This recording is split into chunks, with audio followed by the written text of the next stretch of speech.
ये कहने की आवश्यकता नहीं थी कि वेद शर्मा की कार्यक्षमता आश्चर्यजनक थी। सिर्फ दूसरे ही दिन उसने उसे 3 करोड़ उच्च श्रेणी की आत्मा शिलाएं, हाई ग्रेड स्पिरिट स्टोन्स, भेज दी। ये 3 अरब मध्यम श्रेणी की आत्मा शिलाओं के बराबर था। यह स्पष्ट रूप से वेद शर्मा की स्थिति के स्तर को दर्शाता था। उच्च श्रेणी की आत्मा शिलाएं वे वस्तुएं थी जिन्हें केवल जायंशन से ऊपर के विशेषज्ञ ही अवशोषित कर सकते थे। हालांकि इनकी तुलना यूएन स्पिरिट स्टोन से नहीं की जा सकती थी, लेकिन फिर भी ये मार्शल हेवन कॉन्टिनेंट पर दुर्लभ खजाना थी। इस धन के साथ प्रभा आखिरकार मुस्कुराई और पिछले कुछ दिनों की मायूसी हवा हो गई। उसने राघव की क्षमता की प्रशंसा की। इन 3 करोड़ उच्च श्रेणी की आत्मा शिलाओं ने तुरंत ही प्रभा को एक धनी और प्रभावशाली संप्रदाय प्रमुख बना दिया। उसने तुरंत ही लोगों को बुलाने का आदेश दिया। जो संप्रदाय भ्रष्ट मार्ग के विरुद्ध युद्ध में सम्मिलित हुए थे, वे दौड़ते हुए आ गए और बड़े संप्रदायों ने भी अपने लोग भेजे। एक्सुएंशन दाओ सेक्ट के पुनर्निर्माण के लिए विशाल मात्रा में मानव बल के साथ साथ संसाधनों की आवश्यकता थी। 3 करोड़ शिलाएं भेजने के बाद वेद शर्मा ने विशाल मात्रा में सामग्री भी भेजी। इतनी सामग्री थी कि आधा एक्सुएंशन दाओ सेक्ट भर जाए। राघव को वेद शर्मा के प्रति गहरा सम्मान हुआ। उसने न केवल संसाधन भेजे बल्कि कुशल कारीगर भी भेजे। ये कारीगर ईस्टर्न वेस्टलैंड के सर्वोच्च स्तर के थे, इसलिए अब प्रभा को इस मामले की चिंता नहीं करनी पड़ी। जब प्रभा ने देखा कि राघव कितना धनी हो गया है, तो उसने कोई औपचारिकता नहीं निभाई। आखिर मुश्किलें भी उसी के कारण आई थी, और राघव ने वादा किया था कि एक्सुएंशन दाओ सेक्ट को उसके पुराने आकार से 10 गुना बड़ा पुनर्निर्माण करेगा। उस रात प्रभा और सरोजनी ने नए निर्माण की योजना और डिजाइन पर कार्य किया। कारीगरों से चर्चा कर उन्होंने शीघ्र ही अंतिम स्वरूप तय कर लिया। अगले ही दिन काम शुरू कर दिया गया, लेकिन जैसे ही निर्माण प्रारंभ हुआ, एक अनपेक्षित घटना घटी। असंख्य धर्म मार्ग, राइटियस पाथ के विशेषज्ञ वहां आने लगे। रिमोट हेवन गैंग का अंत होने के साथ ही ईस्टर्न वेस्टलैंड का पूरा धर्म मार्ग एक्सुएंशन दाओ सेक्ट के अधीन हो गया। चूंकि ये पुनर्निर्माण की स्थिति थी, ये समय उनके लिए प्रसन्न करने, सहयोग देने का सर्वोत्तम अवसर था। लाखों धर्म मार्ग विशेषज्ञों ने उनके लिए निःशुल्क कार्य किया। इससे निर्माण कार्य बहुत आसान हो गया। उनके पास धन था, सामग्री थी, कारीगर थे और श्रमिक थे। प्रभा और सरोजनी बड़ी उत्साह से निर्माण की रूपरेखा पर निगाहें जमा हुए लगातार दिशा निर्देश दे रही थी। ये मानो ऐसा था जैसे वे अपने युवाकाल में लौट आई हों और स्वयं के लिए नया घर बना रही हों। इस अवधि में उनकी हंसी तनिक भी नहीं थमी। दोनों को इतने जोश से कार्यरत देखकर राघव ने उन्हें परेशान नहीं किया। वह ड्रैगन ब्लड लीजन को लेकर एक निर्जन पर्वत पर गया और वहां गुफा बनाकर साधना शुरू की। ड्रैगन ब्लड वॉरियर्स अभी अभी सी एक्सपांशन अवस्था में उन्नत हुए थे।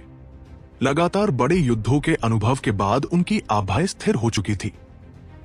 राघव ने सीधे यूएन स्पिरिट स्टोन्स का उपयोग करके एक गठन फॉर्मेशन स्थापित किया और इमेमोरियल ऑल्टर लैंप निकाली।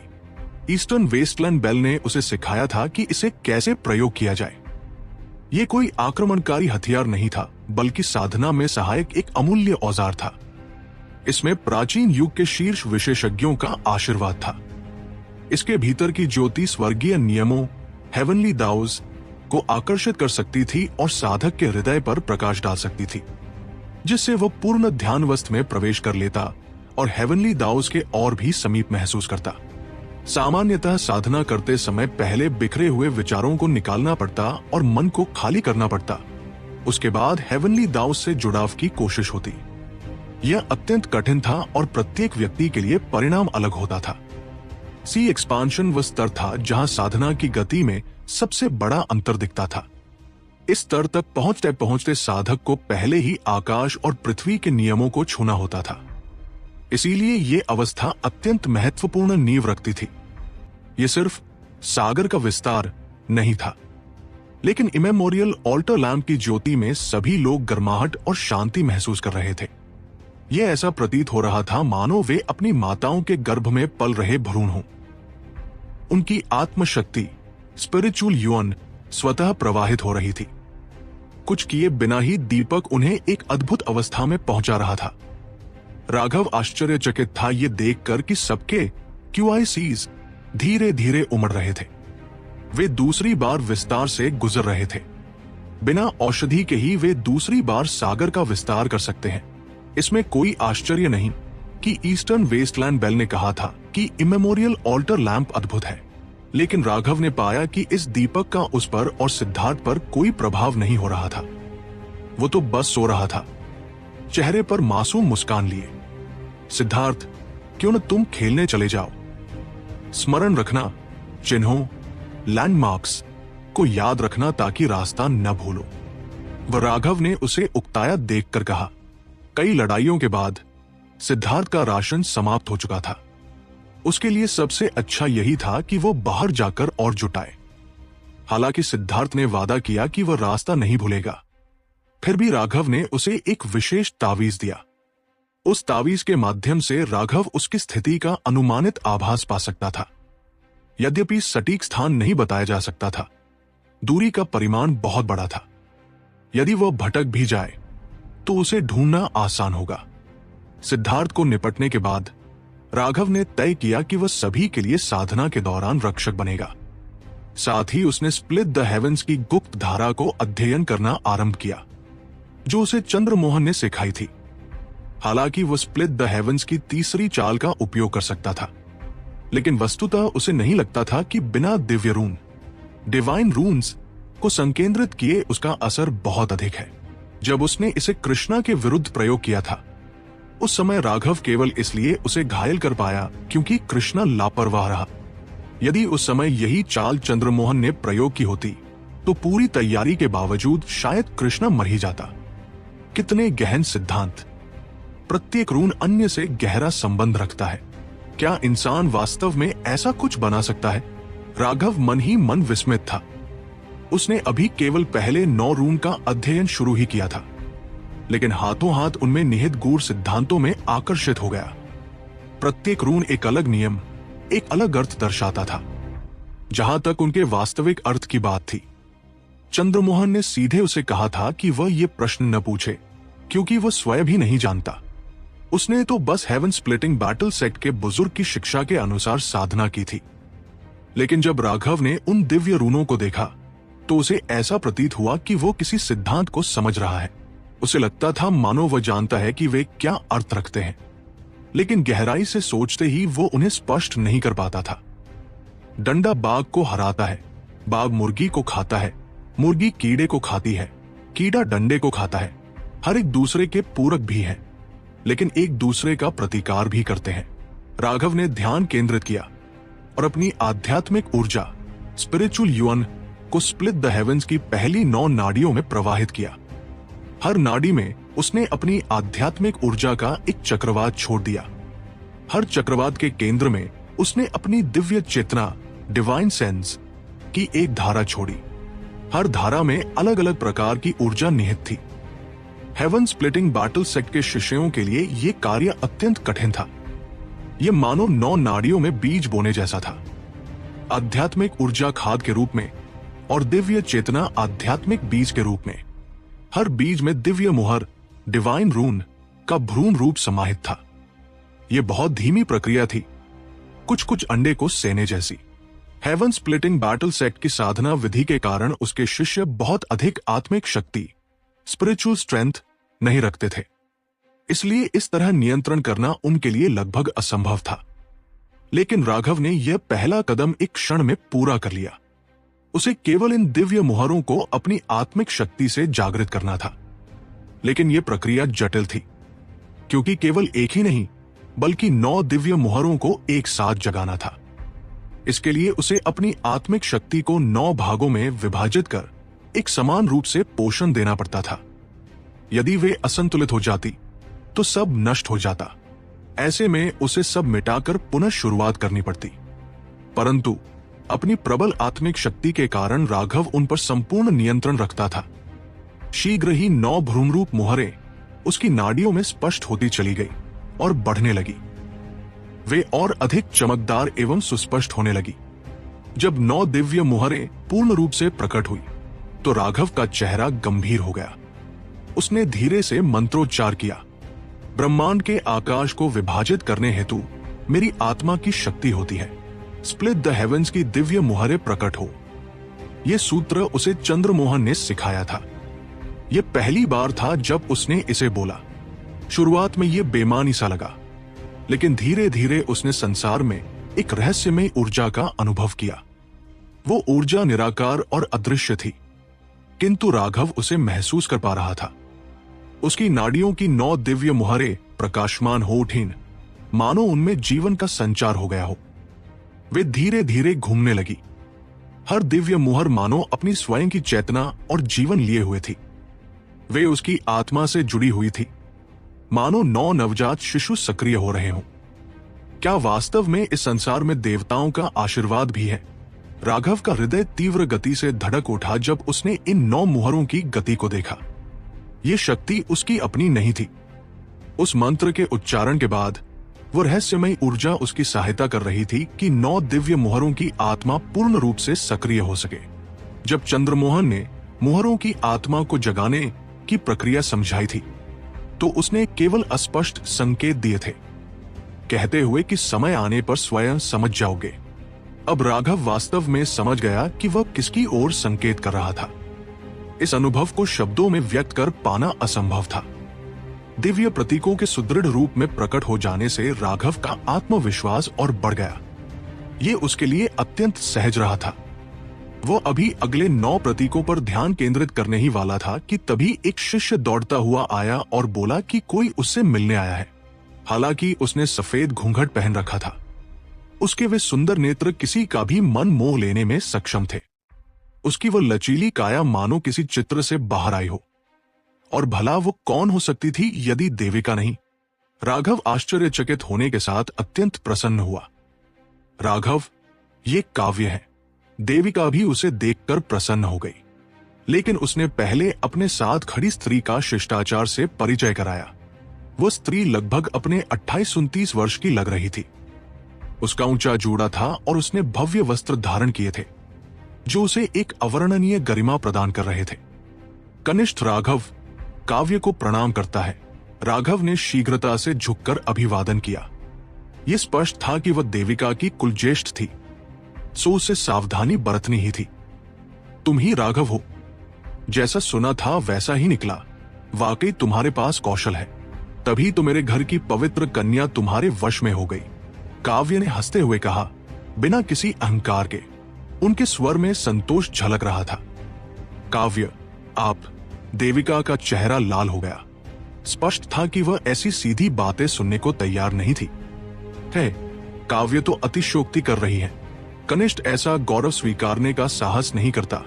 राघव इतना उत्साहित था कि लगभग स्वयं को जूनियर ब्रदर कह बैठता, जो अत्यंत हास्यास्पद लग जाता। काव्य ने मुस्कुराकर कहा, शर्मिंदा होने की आवश्यकता नहीं। युवाओं के मामलों में मैं दखल नहीं दूंगी। राघव, देविका ने तुम्हारी बहुत प्रशंसा की है अपने कुल में। मैं तो यहां बस उसका मामला पक्का कराने आई हूं। काव्य, यदि आपने मजाक न रोका तो मैं। देविका का चेहरा राघव से कहीं अधिक पतला था। वो इसे सहन नहीं पा रही थी। अच्छा ठीक है, अब मूल विषय पर आते हैं। काव्य ने देविका को चिढ़ाना बंद किया। उसने हाथ लहराया और राघव ने अचानक महसूस किया कि आकाश पृथ्वी मानो मरोड़ खा गई है। कोई अज्ञात शक्ति उन्हें संसार के बाकी हिस्से से अलग कर चुकी थी। राघव स्तब्ध रह गया। ये काव्य आखिर किस तरह की विशेषज्ञ थी? ये शक्ति इतनी भयावह क्यों थी? ये आखिर ऊर्जा क्या थी? ये कोई स्थानांतरण नहीं था। वे जैसे किसी अव्यवस्थित अंतरिक्ष प्रवाह में पहुंच गए हों। बाहर कुछ दिखाई नहीं दे रहा था। उस विचित्र स्थान में केवल वे तीनों ही मौजूद थे। राघव, मैं यहां मूल दैत्य जाति की ओर से हमारी सच्ची कृतज्ञता प्रकट करने आई हूं। काव्य ने गहराई से झुककर उसे प्रणाम किया। राघव शीघ्रता से झुककर बोला, काव्य, मैं ऐसा सम्मान स्वीकार नहीं कर सकता। तुम कर सकते हो। हमारी मूल दैत्य जाति पर तुम्हारा अत्यधिक ऋण है। सच कहूं तो हमारी जाति विनाश के कगार पर पहुंच चुकी थी। यदि उस समय कोई परिवर्तन न हुआ होता तो शायद हम मिट ही गए होते। काव्य ने आह भरी। राघव ने सिर हिलाया। मैंने जो किया वो केवल अपने लिए किया। हमारा सहयोग पारस्परिक लाभकारी है, इसमें कोई ऋण नहीं है। आंटी हल्के से मुस्कुराई। देविका ने मुझे तुम्हारे विषय में सब बताया है। इस बार मैं ये देखने आई हूं कि तुम्हें किसी प्रकार की सहायता चाहिए या नहीं। यदि कोई समस्या हो जिसे तुम अकेले न सुलझा सको तो मैं मदद कर सकती हूं। राघव का हृदय कांप गया। उसे समझ आ गया कि उनका अर्थ था, यदि कोई ऐसा शत्रु हुआ जिससे वो निपट न सका तो वो उसमें हाथ बंटा सकती थी। अभी तो मेरे पास कोई समस्या नहीं है, लेकिन भविष्य में निश्चित ही होगी। मुझे अपने उपद्रव मचाने की क्षमता पर पूरा विश्वास है। राघव ने छाती ठोकते हुए हंसकर कहा, क्या तुम लोग सूची लिस्ट लाए हो? हम लाए हैं, पर उस पर बहुत सारी वस्तुएं हैं। देविका थोड़ा संकोच से बोली। स्काईस्क्रेपिंग वर्ल्ड के संसाधन सीमित थे और वहां बहुत अभाव था। सूची में केवल तत्काल आवश्यक वस्तुएं थी, फिर भी उनमें सैकड़ों नाम थे। इस वजह से देविका असहज महसूस कर रही थी। राघव ने सूची पर नजर डाली तो पाया कि अधिकांश वस्तुएं औषधि गोली, मेडिसिनल पिल्स थी। उसने आश्चर्य से पूछा, क्या मूल दैत्य जाति के पास औषधि गोलियां नहीं है? जी हाँ, यही कारण है कि औषधि गोलियां हमारे लिए सबसे आवश्यक है। अनेक लोग वर्षों से एक ही स्तर पर अटके हुए हैं, कल्टीवेशन नहीं कर पा रहे। कईयों को आगे बढ़ने के दौरान समस्या हुई और उनकी नींव, फाउंडेशन में त्रुटियां रह गई। यदि उन्हें सुधारा नहीं गया तो उनका भविष्य का विकास बुरी तरह प्रभावित होगा। देविका ने चिंता से कहा, यह विषय मूल दैत्य जाति के लिए अत्यंत महत्वपूर्ण था। साधनासगत में औषधि गोलियां अत्यंत आवश्यक थी, अन्यथा पिल वैली की इतनी ऊंची स्थिति कब की ढह गई होती। संपूर्ण साधनासगत किसी न किसी स्तर पर उन पर निर्भर था। राघव, हालांकि ये मांग कुछ अधिक है। देविका की आंखें भर आई। जब वो ये सूची लेने गई थी तभी उसे कुछ रहस्य पता चले थे। मूल दैत्य जाति में अत्यधिक लोग थे और औषधि गोलियां न होने के कारण साधना में अक्सर समस्याएं आती थी। ऐसे व्यक्तियों को दिन भर पीड़ा सहनी पड़ती थी और कुछ तो विक्षिप्त होकर दानवी प्रवृत्तियों से ग्रस्त हो जाते, जिन्हें मुहरबंद, सील्ड करना पड़ता।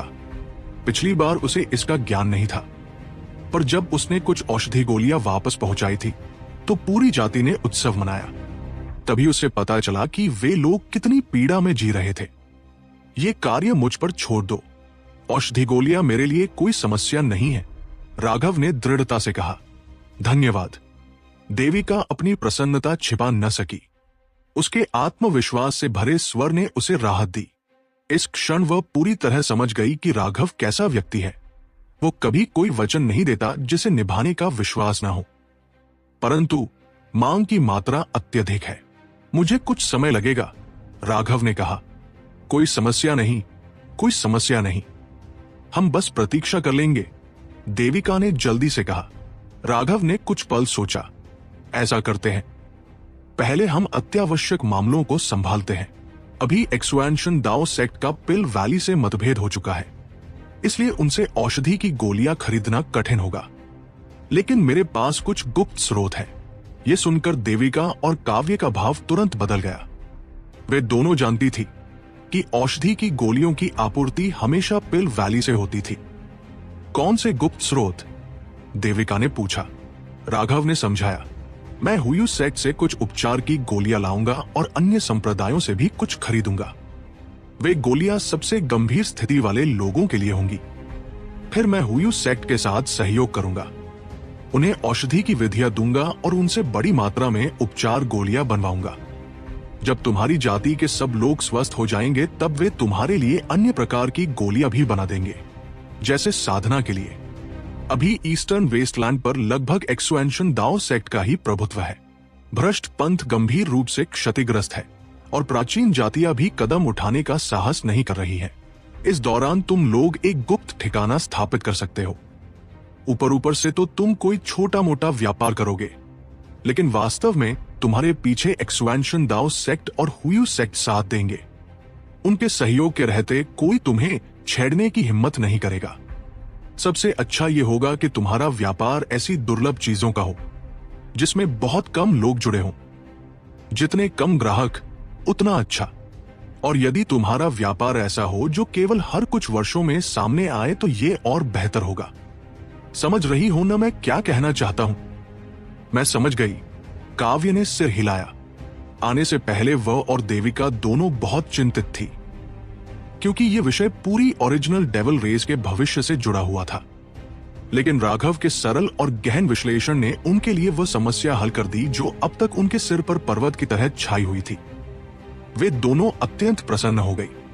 इसके अतिरिक्त राघव का ढंग ऐसा था मानो वे सब एक ही परिवार के सदस्य हों, जिससे उनका अपनापन और बढ़ गया। हमें देर नहीं करनी चाहिए, हम अलग अलग काम करते हैं।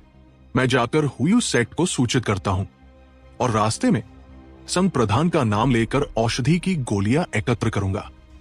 काव्य, तुम कोई उपयुक्त नगर खोजो, वहां जमीन खरीदकर एक गुप्त ठिकाना स्थापित करो।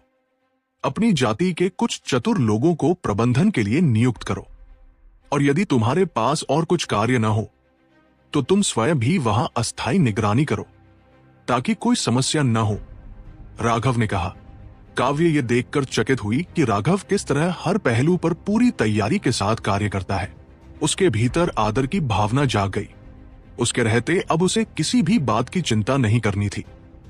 मैं यहां राघव के साथ रहूंगी, आप पहले जाइए, देविका ने कहा। लेकिन काव्य की चुटकी भरी मुस्कान देखकर उसका चेहरा लाल पड़ गया। मैं तो बस राघव का सहयोग करना चाह रही हूं। काव्य के चले जाने के बाद भी देविका का चेहरा लाल ही बना रहा। राघव ने गहरी सांस ली और उसे पर्वत गुफा में ले गया। अब समय आ चुका था उस परिस्थिति से सामना करने का। यह तो निश्चित ही कनिष्ठ बहन देविका होगी, है ना? राघव तो हमेशा तुम्हारा ही नाम लेता रहता है।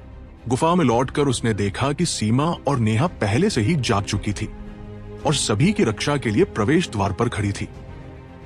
सबसे पहले सीमा ने कहा, मैं देविका हूं। प्रणाम बड़ी बहनों, देविका ने घबराए हुए स्वर में कहा और शीघ्र ही दोनों को प्रणाम किया। अच्छी बहन, आओ बैठकर बात करें। राघव, यहां तेरे लिए कुछ नहीं है, तू बाहर निकल जा। हमारी बहनों की बातें मत सुनना, नेहा ने राघव की ओर घूरकर कहा। नेहा के इस व्यवहार से राघव का बोझिल मन तुरंत हल्का हो गया। वो अत्यंत आभारी हुआ सीमा का। उसे पता था कि सीमा ने पहले ही सारी बातें नेहा को समझा दी हैं। स्वभाव से नेहा ईर्ष्यालु थी, परंतु यदि शुरुआत में वो भड़की नहीं तो इसका अर्थ था कि इस बार सब ठीक चल रहा है। उसने भविष्य के बारे में सोचकर क्षण भर खोया खोया सा भाव बना लिया। अपना मुंह पोंछ और निकल जा, हमें बहनों को गंभीर बातें करनी है, सीमा ने मजाकिया अंदाज में कहा और उसे बाहर धकेल दिया। राघव भीतर से उत्साहित उठा। वर्षों से उस पर जो बोझ था आखिरकार हट गया था। अब वो ऊर्जा से भर गया। उसने त्वरित रूप से सभी मजदूरों संप्रदायों के नेताओं को बुलाया और उन्हें अत्यावश्यक औषधि की गोलियों की सूची थमा दी। राघव को उन सबके साथ बातचीत करता देख नेताओं के चेहरे उत्साह से खिल उठे। सभी ने अपने अपने शिष्यों को आदेश दिया कि वे अपनी संप्रदायों में लौटकर जितनी गोलियां हैं सब लेकर आए। उनका उत्साह देखकर राघव आश्चर्यचकित रह गया और उनकी कुशलता ने उसे निःशब्द कर दिया। अगले ही दिन गिनती की जा सकने वाली असंख्य औषधियां उसके सामने थी। राघव ने उन्हें पिल वैली की कीमत से 3 गुना मूल्य दिया। यद्यपि कई लोगों ने कहा कि वे उसका धन नहीं लेंगे, पर राघव ने उन्हें फिर भी दिया। उसे एहसान लेना पसंद नहीं था। आधे दिन में ही काव्य वापस लौट आई। उसने भी अद्भुत दक्षता से कार्य किया था। गुप्त ठिकाना स्थापित हो चुका था और अब केवल लोगों को वहां प्रबंधन के लिए भेजना शेष था। जब राघव ने उसे औषधियों का विशाल ढेर सौंपा तो वह शब्दों से परे कृतज्ञ हो उठी। वह तुरंत स्काईस्क्रेपिंग वर्ल्ड लौट गई। अपनी जाति को बचाना सबसे तत्काल कार्य था। काव्य को विदा करने के बाद राघव ने वेद शर्मा से पुनः बैठक की। जब उसने औषधि विद्या अल्केमी में सहयोग की बात कही तो वेद शर्मा आनंद से पागल सा हो गया। इस संसार में औषधि की गोलियों का व्यापार सबसे लाभदायक था। राघव ने एक ही बार में उसे 10 से अधिक औषधि फॉर्मूले दे डाले। ये सब नई औषधियां थी जो बाहर की दुनिया में कहीं अस्तित्व में नहीं थी। पिल वैली ने इन्हें कभी नहीं बेचा था। और उनका प्रभाव अत्यंत अद्भुत था। वेद शर्मा तो लगभग खुशी से बेहोश ही हो गया। पिछली बार जब उसने राघव संग इस प्रकार सहयोग किया था, उसने अपार धन कमाया था। अब भी धन उसकी झोली में उमड़ घुमड़ करा रहा था। इन नई औषधियों के साथ वेद शर्मा ने वादा किया कि वह सही समय पर इनका प्रयोग करेगा और पिल वैली के घमंड को कड़ा तमाचा मारेगा। वेद शर्मा से जुड़े मामले का समाधान हो चुका था। जिन औषधि नुस्खों को राघव ने उसे दिए थे, वे सभी 7वें और 8वें स्तर के थे।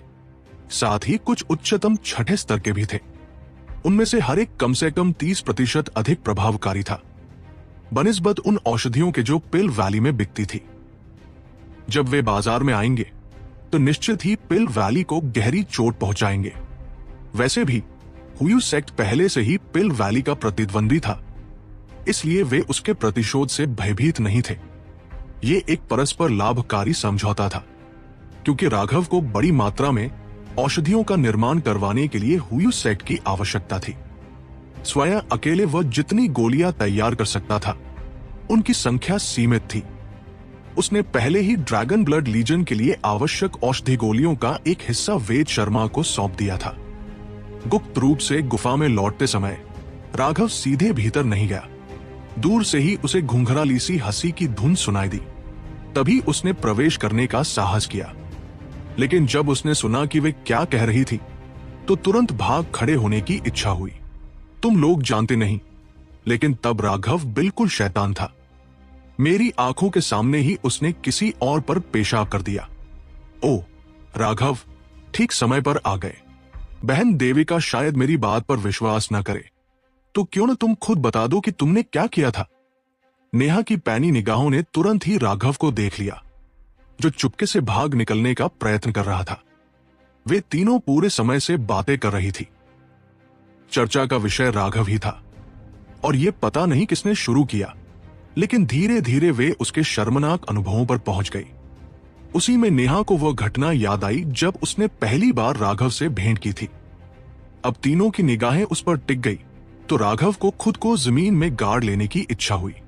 चाहे उसका चेहरा शहर की दीवार जितना मोटा ही क्यों न हो, उसे जलन सी महसूस हुई। क्या बकवास!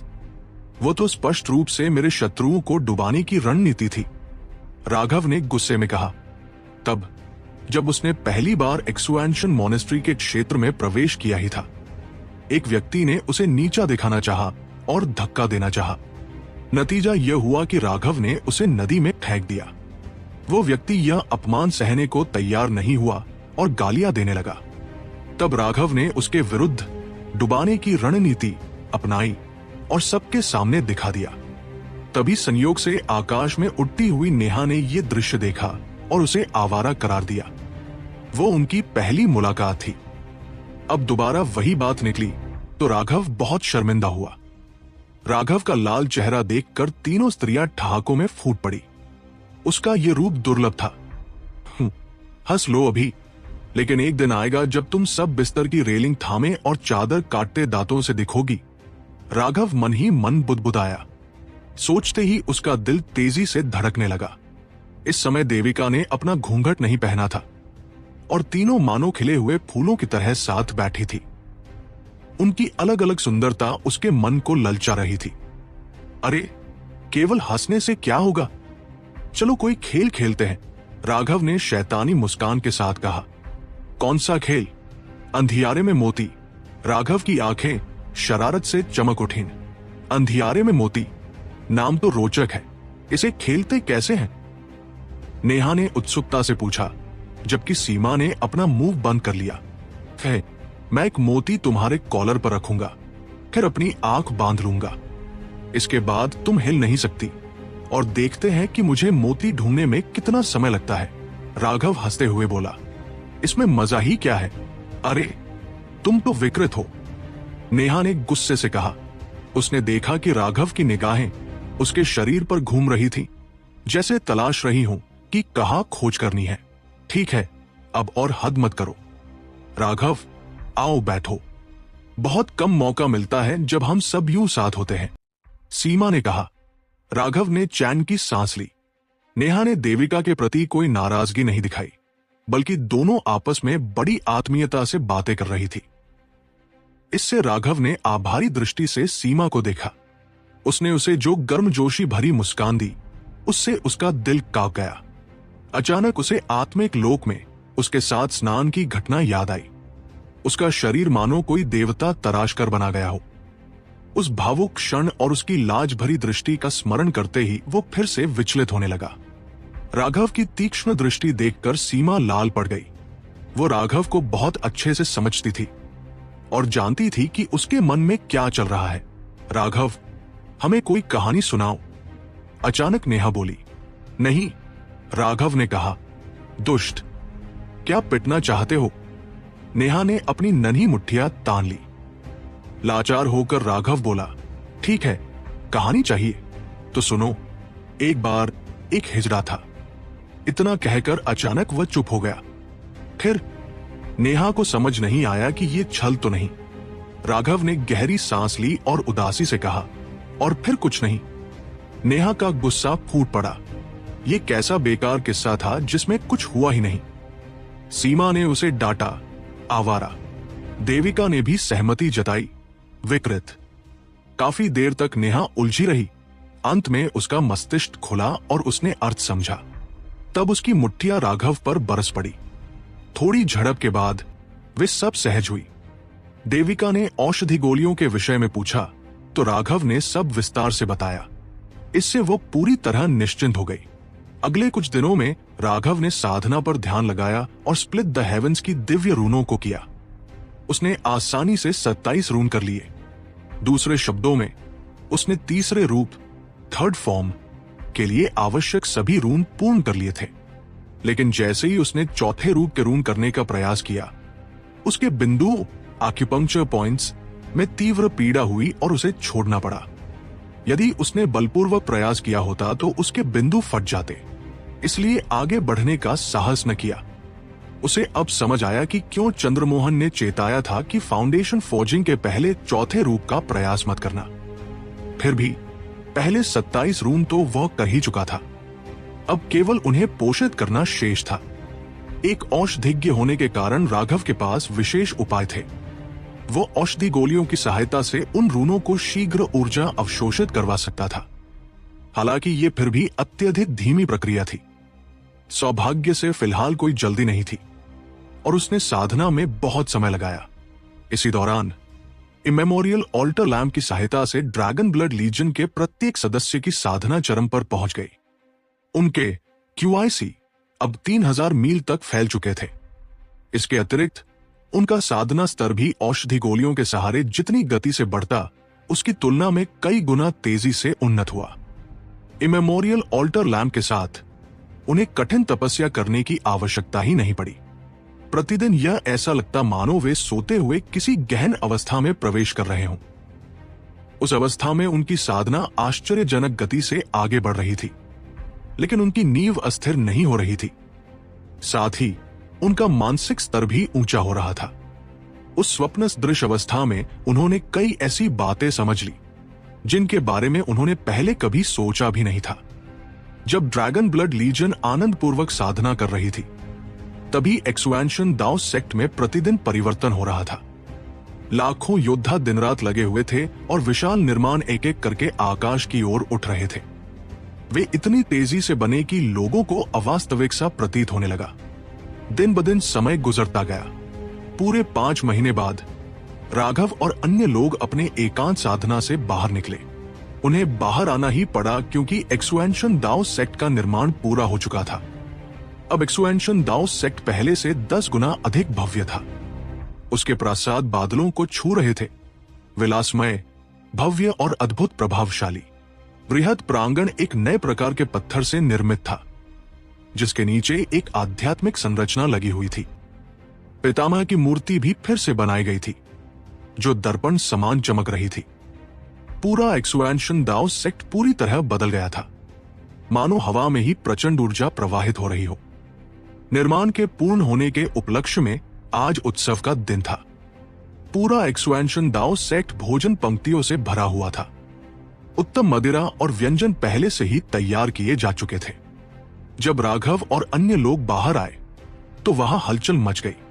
सभी ने देखा कि 5 महीनों में ड्रैगन ब्लड योद्धा प्रारंभिक समुद्र विस्तार चरण से मध्य चरण तक पहुंच चुके थे।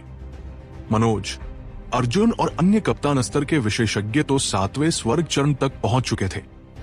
यह देर का समुद्र विस्तार चरण था। यह सब केवल 5 महीनों में हुआ। ऐसी साधना गति तो चौंकाने वाली थी। उन्हें देखकर फाउंडेशन फोर्जिंग जैसे विशेषज्ञ भी भावुक होकर आहे भरने लगे। भविष्य निश्चित रूप से इन्हीं का था। राघव को अब समझ आया कि इमेमोरियल ऑल्टर लैंप क्यों प्राचीन युग में भी अत्यंत मूल्यवान था। साधना में सहायक होने की इसकी शक्ति वास्तव में स्वर्ग को चुनौती देने जैसी थी। सबकी साधना शक्ति इस अवधि में तीव्रता से बढ़ी। पहले महीने में ही वे सब तीसरे स्वर्ग चरण तक पहुंच गए। उसके बाद साधना की गति धीमी होने लगी, लेकिन यह केवल उनकी पहले की प्रगति की तुलना में था। बाहरी दुनिया की साधना गति की तुलना में यह अब भी विस्मयकारी थी। राघव ने इमेमोरियल ऑल्टर लैंप के कुछ नियम भी समझे। यह साधकों को मजबूत नींव बनाने में सहायता करता था और नींव को निर्दोष बना देता था। परंतु जैसे जैसे साधना स्तर ऊंचा होता गया, इसका प्रभाव कम होता गया।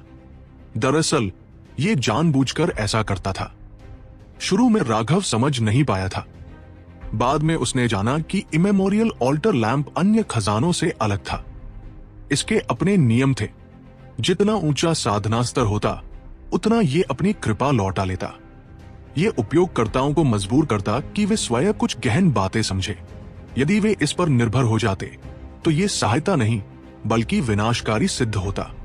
साधना में किसी भी वस्तु पर निर्भरता एक साधक के भविष्य को नष्ट कर देती है। इसीलिए ये अपनी आशीष धीरे धीरे कम करता था। यही कारण था कि प्राचीन युग में इसे अद्भुत खजाना माना जाता था। यह सबसे अधिक उपयोगी प्रारंभिक साधना स्तरों में था। मध्य स्तर पर इसका प्रभाव कम हो जाता और अंतिम चरण तक आते आते यह लगभग निष्क्रिय हो जाता।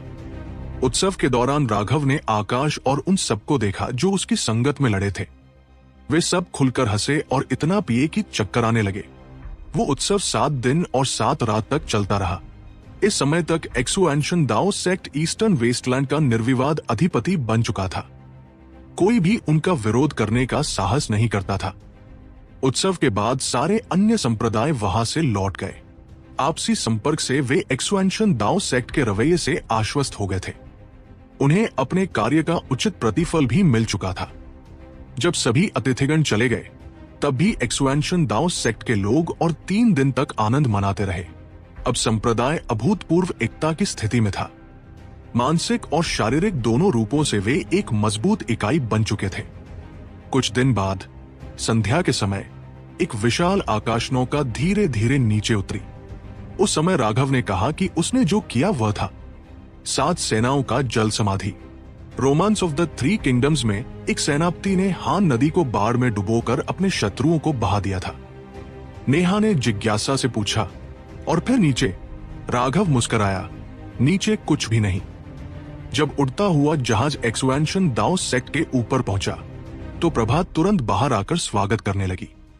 उस जहाज पर एक ध्वज लहरा रहा था जो उसकी पहचान दिखाता था, एक्सुएंशन दाओ सेक्ट। लेकिन यह वह शाखा संप्रदाय नहीं था जो ईस्टर्न वेस्टलैंड में स्थित था। यह था मुख्य एक्सुएंशन दाओ सेक्ट जो सेंट्रल प्लेन्स में था। प्रत्येक 10 वर्षों में मुख्य संप्रदाय अपने उड़ते जहाज भेजता था जो योग्य शिष्यों को वहां वापस ले जाते थे। उन शिष्यों की योग्यताओं में निश्चित स्तर था। उन्हें सी एक्सपांशन अवस्था में पहुंचना अनिवार्य था और उनकी आयु 50 वर्ष से अधिक नहीं होनी चाहिए। मैं प्रभा ईस्टर्न वेस्टलैंड की शाखा संप्रदाय की प्रमुख मुख्य संप्रदाय के वरिष्ठ का स्वागत करती हूं। प्रभा ने शीघ्रता से झुककर अभिवादन किया। राघव और अन्य को भी झुककर प्रणाम करना पड़ा। हालांकि राघव ने केवल थोड़ा सा कमर झुकाई, मानो औपचारिकता निभाने के लिए। अंदर ही अंदर राघव इस पर नाराज था। वह जहाज पूरे एक अगरबत्ती जलने जितना समय लेकर नीचे उतरा और उस दौरान अंदर बैठे लोग बाहर नहीं आए। वे जानबूझकर प्रतीक्षा कर रहे थे ताकि पूरा एक्सुएंशन दाओ सेक्ट उनके आगे झुककर प्रणाम करे। यह दिखावा राघव को बेहद खल रहा था। अंततः उड़ते जहाज से सीढ़ियां उतरी और एक समूह नीचे आया। उनकी आभा समुद्र जैसी विशाल थी। सबसे आगे एक मध्य आयु का व्यक्ति था, जिसका चेहरा कठोर दिखाई दे रहा था।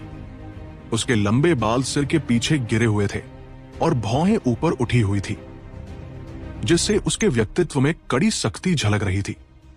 सब तैयार हो गया? उसने सीधे प्रभा से पूछा। वरिष्ठ को सूचित करना चाहती हूं कि सब व्यवस्था पूर्ण हो चुकी है। इस बार ईस्टर्न वेस्टलैंड की शाखा से कुल 417 लोग योग्य पाए गए हैं, जिन्हें परीक्षा के लिए सेंट्रल प्लेन्स भेजा जाएगा। प्रभा ने तुरंत उत्तर दिया। वास्तविकता यह थी कि ड्रैगन ब्लड लीजन को छोड़कर बहुत कम ही योग्य थे। उनमें भी कई अन्य संप्रदायों से आए शिष्य सम्मिलित थे। वे संप्रदाय अपनी शक्ति की कमी के कारण शिष्यों को ठीक से प्रशिक्षित नहीं कर पाते थे, इसलिए उन्हें एक्सुआंशन दाओ सेक्ट में भेज देते थे ताकि वे सेंट्रल प्लेन्स पहुंच सके। उनका मानना था कि शिष्यों को रोककर उन्हें रोकाटों का करना दूसरों को सौंप देने से भी बुरा है। यदि वे सेंट्रल प्लेन्स में विकसित होकर शक्ति और कौशल प्राप्त करें तो एक दिन लौटकर अपने मूल संप्रदाय को भी ऊंचाई पर पहुंचा सकते हैं, या फिर उन्हें सेंट्रल प्लेन्स की ओर ले जा सकते हैं। ये एक भावनात्मक निवेश था। यदि सफल होता तो बहुत बड़ा लाभ देता। वे अपने परिवार या साथियों से जुड़े धागे की तरह रहते और शक्ति पाने के बाद भी मूल संप्रदाय को नहीं भूलते। नियमों के अनुसार 3 दिनों बाद हम प्रस्थान करेंगे ताकि शिष्य अपने मित्रों और परिवार से विदा ले सके। हमारे लिए रहने की व्यवस्था करा दो, वो कठोर मध्य आयु का व्यक्ति बोला। उसकी आवाज ऊंची न होते हुए भी अड़ेग और आदेशात्मक थी। जी हां, पहले से ही सब व्यवस्था की जा चुकी है, प्रभा ने उत्तर दिया, और तभी सी एक्सपांशन एल्डर्स उन्हें स्थान दिखाने के लिए आगे आ गए। कुल 38 लोग उस जहाज से उतरे। केवल उस मध्य आयु के व्यक्ति की आभा स्वयं में छिपी हुई थी, जिससे कोई उसकी साधना शक्ति का स्तर नहीं देख पाया, लेकिन जो दबाव वह बिखेर रहा था उससे स्पष्ट था कि वह भयावह किंग स्तर का था। बाकी सभी युवा शिष्य थे। उनका स्तर फाउंडेशन फॉर्जिंग था, लेकिन उनकी आभा बेहद संकेंद्रित थी। ठीक उसी मध्य आयु व्यक्ति की तरह वे भी गहरा दबाव देते थे। जैसे ही वे चले गए, अर्जुन असमंजस में बोला, ये लोग कितने बड़े ढोंगी हैं। हम तो इनके स्वागत में बाहर आए और इन्होंने तो हमें देखा तक नहीं। राघव ने सिर हिलाकर सहमति जताई। प्रभा, सरोजनी और अन्य उच्चजन उस दल के साथ चले गए थे। शेष शिष्य असमंजस में थे कि अब क्या किया जाए। चलो बिखर जाओ। राघव ने हाथ हिलाते हुए सबको संकेत दिया कि वे लोग वापस अपने अपने कार्य करें। यह सब केवल दिखावा भर था। इसी समय देविका बोली, राघव, मुझे अब जाना होगा। बहन देविका, क्या तुम हमारे साथ नहीं रुकने वाली? नेहा ने देविका का हाथ थामा। काव्य ने कहा है कि मैं राघव के साथ सेंट्रल प्लेन्स नहीं जा सकती। देविका बोली, क्यों नहीं? राघव, जाकर काव्य से कहो कि देविका हमारे साथ चले। नेहा ने कहा। इस समय आश्चर्यजनक रूप से नेहा ने देविका का पक्ष लेना शुरू कर दिया था, क्योंकि वो उससे छोटी और मासूम थी। नेहा उसे छोटी बहन मानकर उसका संरक्षण करना चाहती थी। जहां सीमा के साथ रहकर उसे लगता था कि वो अपरिपक्व है, वहीं देविका के साथ उसे एक सच्ची साथी का अनुभव होता था। दोनों इस बीच निरंतर बातें करती रहती थी। ये समय देविका के सेंट्रल प्लेन्स जाने का उपयुक्त नहीं है। राघव ने सिर हिलाया। देविका रो पड़ी, जिससे नेहा गुस्से में बोली, दुष्ट राघव, ये कैसी बातें कर रहे हो? बहन नेहा, राघव को मत दोष दो। सेंट्रल प्लेन्स तो संसार के सबसे महान विशेषज्ञों का स्थान है। मेरे लिए वहां जाना ठीक नहीं होगा, देविका बोली। राघव लाचारी से मुस्कुराया। वास्तव में कोई उपाय नहीं था। सेंट्रल प्लेन्स में अति शक्तिशाली विशेषज्ञ थे, जिनमें से कुछ देवताओं के स्तर को छूने वाले थे। यदि देविका वहां जाती तो आसानी से उसकी पहचान उजागर हो सकती थी। चिंता मत करो, जैसे ही मैं सेंट्रल प्लेन्स में अपनी स्थिति बनाएगा और नया गढ़ स्थापित करूंगा, हम फिर से साथ होंगे। राघव ने उसका हाथ पकड़कर उसे ढाढ़स बंधाया। मुझे पता है, लेकिन मैं ये जुदाई नहीं चाहती। देविका की आंखें भीग गई। फिक्र मत करो, ये जुदाई लंबी नहीं होगी। हम जल्द ही फिर मिलेंगे। यहां ईस्टर्न वेस्टलैंड में अभी भी बहुत सी बातें हैं जिन्हें तुम संभाल सकती हो। मैंने पहले ही वेद शर्मा को कह दिया है कि सारी औषधियां तुम्हारे नए गढ़ तक भेजे। बस इस कठिन समय को निकाल लो, राघव ने आश्वासन दिया। वास्तव में वेद शर्मा पहले ही सक्रिय था। उसने अनेकों औषधिज्ञों को इकट्ठा किया और उन्हें नए औषधि नुस्खे सिखाने शुरू कर दिए। उसने बार बार परीक्षण कर नुस्खों की पुष्टि भी कर ली और अब बड़े पैमाने पर निर्माण शुरू कर दिया। यह वही था जैसा पहले बोन टेम्परिंग पिल्स के साथ हुआ था। पहले राघव उनका बड़ा भंडार तैयार करवाता और फिर उन्हें बाजार में लाता। इस समय वो घड़ी से दौड़ लगा रहा था। अब औषधियों का संकट 5 महीने पहले जितना भीषण नहीं रहा। मूल दैत्य जाति ओरिजिनल डेविल रेस के शिष्यों तक बड़ी संख्या में औषधियां पहुंच चुकी थी। नए संसाधनों के सहारे उन्होंने अपने अवरोध तोड़ दिए और प्रगति की। पूरे मूल दैत्य समाज में हर्ष छा गया। सबके अनिच्छुक दृष्टि डालते हुए अंततः देविका विदा हो गई। लेकिन यह अलगाव अस्थायी था। इस समय ईस्टर्न वेस्टलैंड अभूतपूर्व शांति का अनुभव कर रहा था। हर ओर सुकून था। भ्रष्ट मार्ग, प्राचीन जातियों और प्राचीन कुल संघ, एंशिएंट फैमिली अलायंस से जुड़ी सारी बातें निपट चुकी थी। यद्यपि ईस्टर्न वेस्टलैंड का भ्रष्ट मार्ग भारी क्षति झेल चुका था, धर्म मार्ग, राइटियस पाथ ने उसे पूरी तरह समाप्त नहीं किया। उन्हें थोड़ा अवकाश दिया गया, जिससे भ्रष्ट मार्ग भी खुल्लम खुल्ला उल्लंघन करने का साहस न कर सके। शायद धर्म और भ्रष्ट दोनों मार्गों के उच्चजन की नजर में ईस्टर्न वेस्टलैंड की यह लड़ाई मात्र एक खेल थी। एक अस्थायी जीत केवल अस्थायी ही होती है।